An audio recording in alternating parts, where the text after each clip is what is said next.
Койшандар үзе табып үстергән ул кызлары бүген аңа рәхмәт әйтеп баш ияләр. Гөлминияз апа үзе дә бүләк ителгән чәчәк бәйләмедәй балкый. Яктыкүл авылындагы өенә иртәдән халык агыла.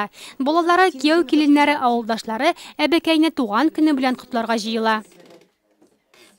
Балалар үстердем, сигендер эшләдем. Әдәм бит яшь вакытта саман сердек, сугыш вакытында авылда суган чәчтек. Менә шул балаларын суган үстереп салдык, Аллага шөкер. Акылымда бар, акча саны белем, Аллага шөкер.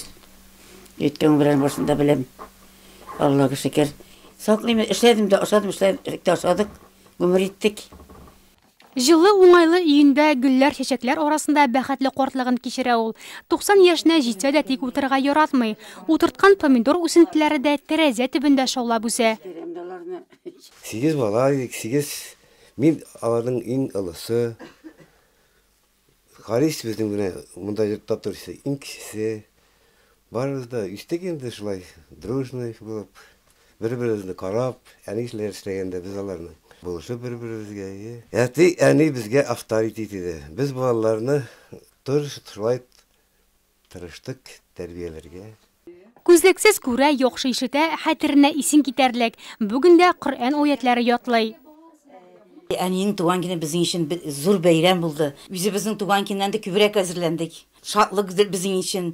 Даже видеога үзем төшердем. Әбиләр килде кунакка. Тырыштык, хәсерләндек.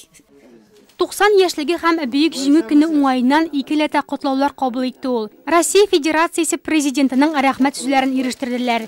Кем генә килсә дә, Гөлминияз апага чәчәк бәйләме бүләк итә. Гомер буе матурлык яратучы ак әби яшьлегенең хезмәт җимешләрен бүген татый.